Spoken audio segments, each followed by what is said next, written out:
से चार चीजें याद रखनी है, ये पूरा वेव्स का ही पार्ट। क्या याद रखना है ध्यान में,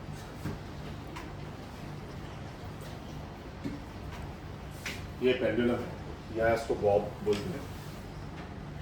अभी जो ये पोजीशन है वो है इसकी रेस्ट पोजीशन, ठीक है। सस्पेंडेड फ्रीली बोलते हैं इसको, सस्पेंडेड फ्रीली मतलब ऐसे हवा में लटकाया गया है,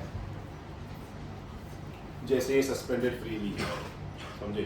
कोई बच्चा अगर लटका हुआ है तो सस्पेंडेड फ्रीली, अरे ये लटका हुआ है कुछ और ही लग रहा है, समझे। सस्पेंडेड फ्रीली है सब। इसको यहां से ये इधर भी जा सकता है, इधर भी जा सकता है, डिपेंडिंग डायरेक्शन ऑफ फोर्स किधर है उसको, समझे।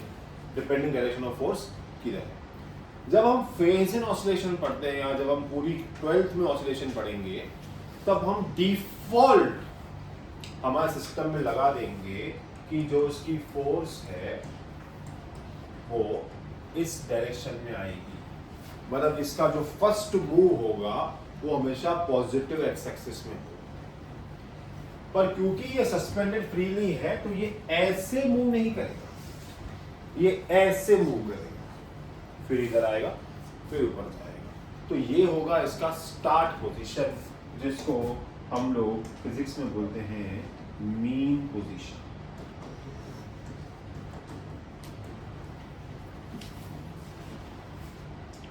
सीधा एक लक्ष्य, सीधा। ये हाथ पाथ मत लगाओ, ये सब बीमारियां फैलती है बाद में, तो ऐसे मत बनो। ये मैन यहाँ पर अरे सही बात है, ठीक है। अब अगर मैंने इसको यहां से एक फोर्स दिया और ये चला गया यहां,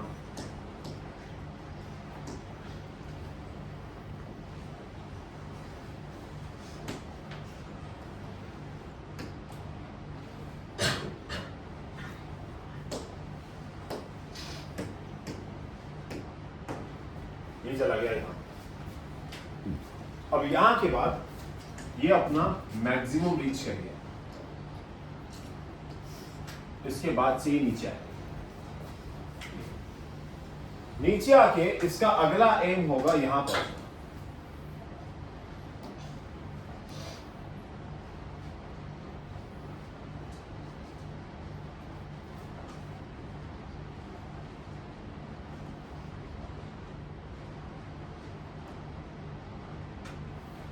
इसका अगला एम होगा यहां पर, ठीक है।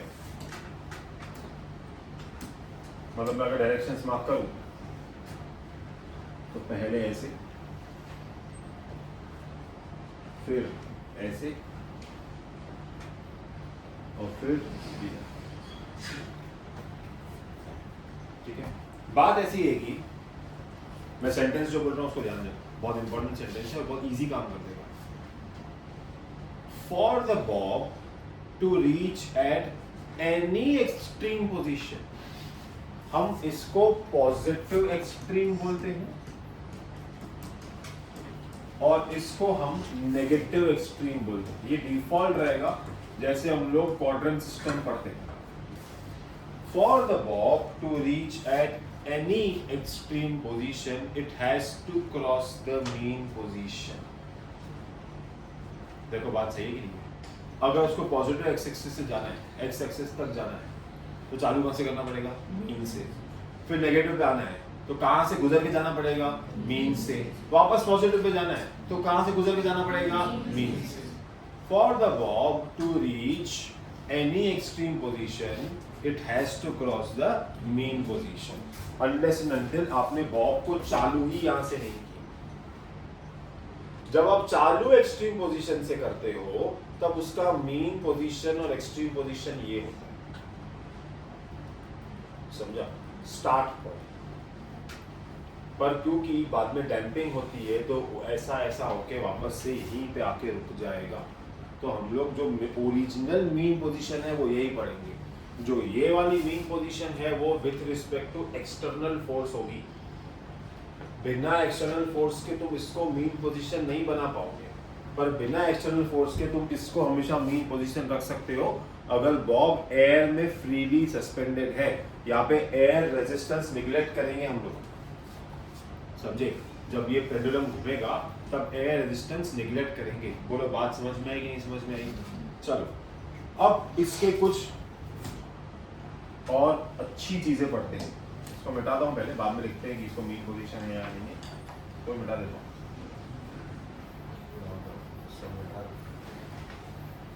बाद में मिटाना पड़ेगा, तो एक अच्छी सी शेप बना देते हैं।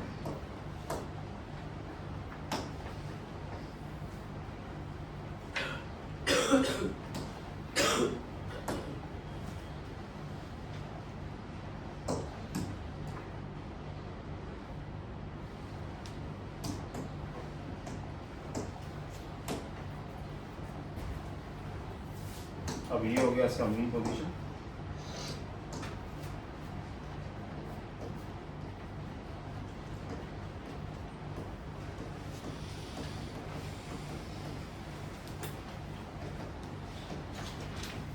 ये हो गया इसका पॉजिटिव एक्सट्रीम, ये हो गया इसका नेगेटिव एक्सट्रीम। पॉजिटिव एक्सट्रीम को एक्स एक्सिस पे प्लस ए से मार्क करेंगे, नेगेटिव एक्सट्रीम को एक्स एक्सिस पे माइनस ए से मार्क करेंगे, और मीन पोजीशन को एक्स एक्सिस पे किससे मार्क करेंगे? 0 पे मार्क करेंगे। आया बात समझ में? चलो अब हम इसका एक ऑसिलेशन देखते हैं कैसे होता है। अब इसका ऑसिलेशन तुम देखो कैसे होगा। इसका ऑसिलेशन कुछ ऐसे होता है, ध्यान, ये पहला पार्ट, ये दूसरा पार्ट,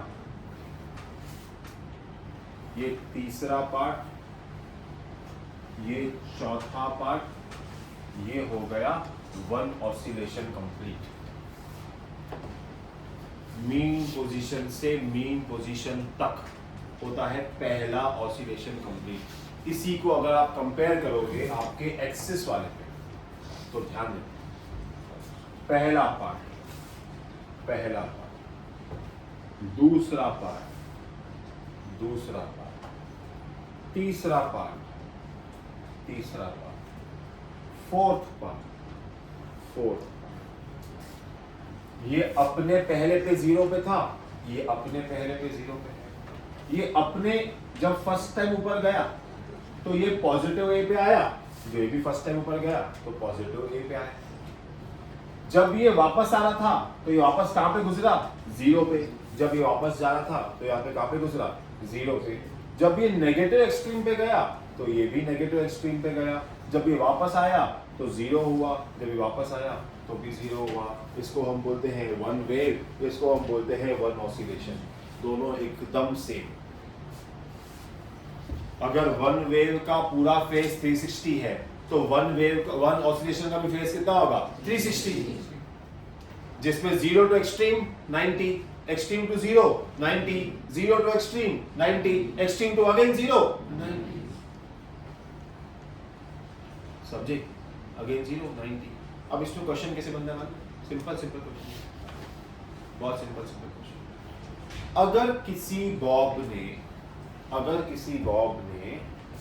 9π/2 ऑसिलेशन का फेज अचीव किया है, 9π/2, तो आपको पूछेंगे कि एक वो कहां पे है, दूसरा उसका अगला डायरेक्शन कहां होगा, तीसरा आपको पूछेंगे कि वो कौन से क्वाड्रेंट में होगा। अगर मैं उसको क्वाड्रेंट सिस्टम में मार्क करूंगा तो आपके लिए बहुत सिंपल होगा। देखो, ये first quadrant, second, third, fourth, या आप ना इसको ऐसे याद करेंगे, towards positive extreme, towards mean, towards negative extreme, towards mean from negative extreme. आपको ऐसे अलग अलग सेंटेंसेस में पूछेंगे, डिपेंड करता है क्या पढ़ा रहे हैं वो लोग, क्या दे रहे हैं। अब जैसे 9π/2 पकड़ते हैं, तो मुझे बताओ 9π/2 मतलब क्या हुआ। तुम क्या करो, अगर तुमको ये नहीं समझता है तो फटाफट इसको 9π/2 को 180/π से मल्टीप्लाई करो, पाई काट दो, 1 जा 90 जा, 90 × 9 8 10, 810 डिग्री की बात चल रही है। एक ऑसिलेशन 360, दो ऑसिलेशन 720, 720 तो निकल गया, 2 पाई हो गया मेरा, 4 पाई हो गया मेरा, बराबर बराबर ना। 720 निकल गया, बाकी कितना बचा 90। अभी ध्यान देना है, देखो कैसा, ये एक 2 पाई हो गया, ये दूसरा 2 पाई हो गया। अब इसके बाद कितना 90, मतलब कहां पे खड़ा है, यहां पे खड़ा है। कहां खड़ा है exactly, at positive extreme position. इसके बाद कहां जाएगा, टुवर्ड्स मीन पोजीशन। कहां जाएगा, टुवर्ड्स मीन पोजीशन। ये तुमको क्वेश्चन लगाते हैं, इसमें कंपेयर करेंगे तुमको वेव के साथ। आया समझ में एकदम, हाँ पक्का। तो मुझे बताओ 11 पाई बाय 4 कहां पे है, 11 पाई बाय 4 कहां पे है, तो क्या वो बीच में भी आ सकते हैं। हाँ किधर आएगा बीच में, कहां जाएगा वो बताओ मेरे को। 11 पाई बाय 4, देखो दिमाग वाला काम है ये सारा। जिसको सर में दर्द है वो दिमाग नहीं लगा पा रहा।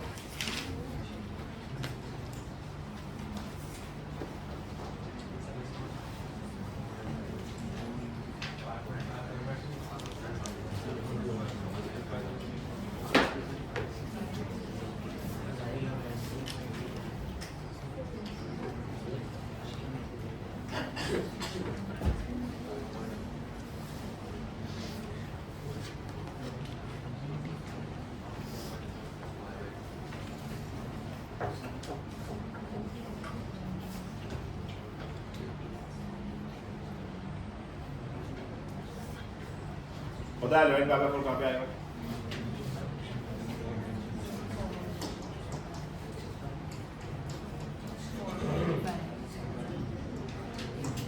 फोर्टी फाइव इंटू 11 कितना हुआ, 495। एक चक्कर 360 का, अगला 450 हो गया, बराबर ना। देखो 360, 450, ये हो गया 450, कितना चाहिए हमको 495। अगला यहाँ पे कितना होगा 540, तो 495 वाला कहाँ पे हुआ, यहाँ पे। तो कहाँ जा रहा है वो, टुवर्ड्स मीन पोजीशन। कहाँ से आ रहा है, फ्रॉम पॉजिटिव एक्सट्रीम। यही मतलब बोल, समझा, ऐसा बनता है ये लॉजिक। अगर आपको साइन क्लियर है, ऑसिलेशन में तकलीफ ही नहीं आएगा आपको, बिल्कुल तकलीफ नहीं आएगा। ये साथ में पढ़ना जरूरी है, साथ में इजीली क्लियर होता है, समझे। क्लियर तुम लोगों को क्या है ये पक्का। -17 पाई बाय 6, -17 पाई बाय 6।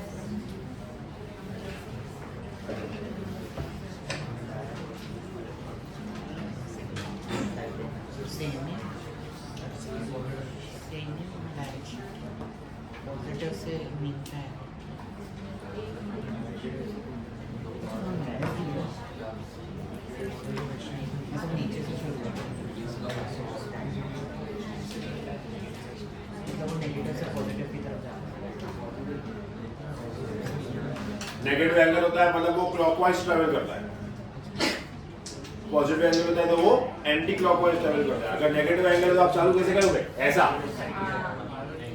आया बात समझ में, आया समझ में। नेगेटिव एंगल कैसे ट्रेवल करता है, क्लॉकवाइज, समझा।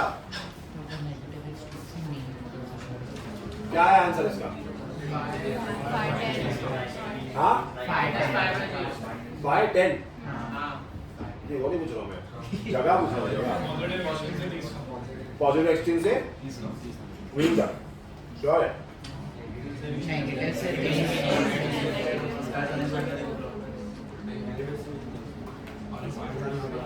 नेगेटिव से 30 यार दोनों का नंबर क्या है? नेगेटिव में। अब चालू यहाँ से होगा, मतलब यूं यूं यूं 360 हो गया, यूं गया 450, यूं आया 540 हुआ ना, 450 और ये 540 हो गया। अपने को कितना चाहिए? 510। नेगेटिव था तो अपना कहीं यहीं पे आएगा, मतलब नेगेटिव से positive pay, O positive negative से मीन पॉजिटिव।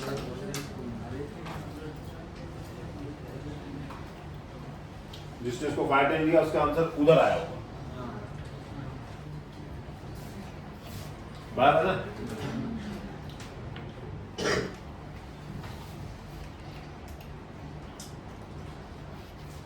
दो पेंडुलम साथ में छोड़े, ऐसा इधर एक इधर, ठीक है। एक ने कवर किया 21 π/4, अगले ने कवर किया -28 π/4। दोनों का पोजीशन बताओ किधर आएंगे, और उन दोनों के पोजीशनों का फेज डिफरेंस कितना होगा? आया बात समझ में?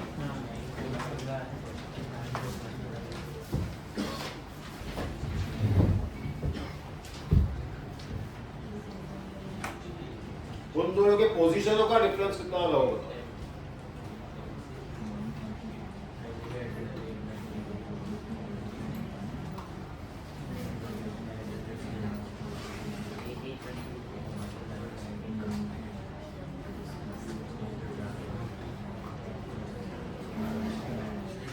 इसका बताओ 945 का कैसे होगा? चलो इजी, उसको शॉर्टकट नहीं आता है। 2 π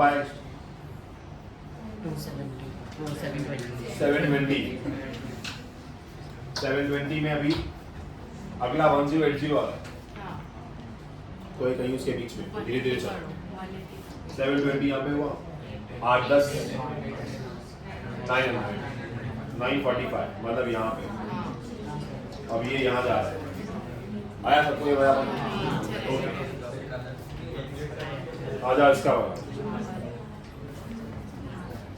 1260, उसमें 1080 पता है हमको यहाँ पे आएगा, बराबर?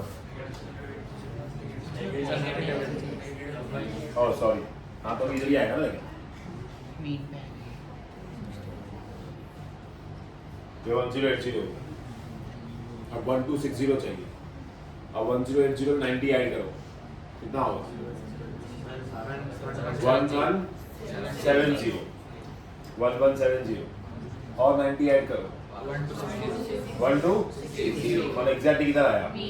जहाँ किधर रहा है, इधर। बढ़िया काम आया समझ में? अब ये यहाँ पे है और ये यहाँ पे है, दोनों सेम लाइन में जा रहे हैं, सीधा दोनों को माइनस करो, कितना आंसर आया? कितना आया? मतलब वो दूसरा बॉब पहले वाले बॉब से 45 डिग्री पीछे चल रहा है, समझे? यही सर्किट्स जो मैं तुमको समझा रहा हूँ ऐसा, अभी ये पूरा का पूरा कंसेप्ट हमको करंट पे कहा।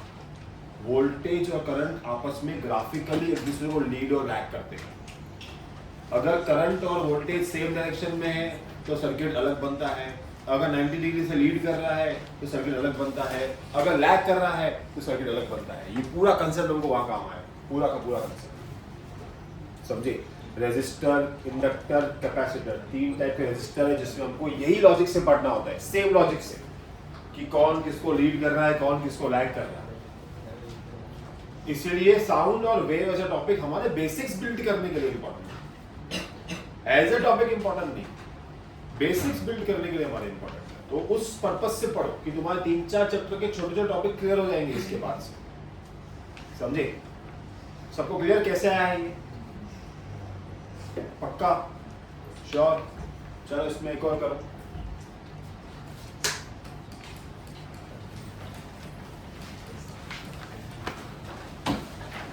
405 आया, बराबर? और ये कितना है एंगल में 855। हाँ बाद में गणना दो। 405 मतलब 360 और 45 मतलब ये याद रहा करेक्ट। हाँ 855 नियरेस्ट 9 का मल्टीपल 810 आता है 810 समझा। चलो 360 720 810 810 में 855 माइनस करो मतलब 45 बचा मतलब वो यहां से 45 आ रहा है करेक्ट। ये यहां से 45 पे आया ये यहां से 45 पे आया तो दोनों एक जगह पे आके रुक गए तो फेज डिफरेंस कितना हुआ 0। कितना हुआ 0। आई बात समझ में फेज डिफरेंस समझा कितना हुआ दोनों सेम जगह पे आके रुके ना एक पॉजिटिव एक मीन से आया एक एक्सट्रीम से आया 45 माइनस 45 से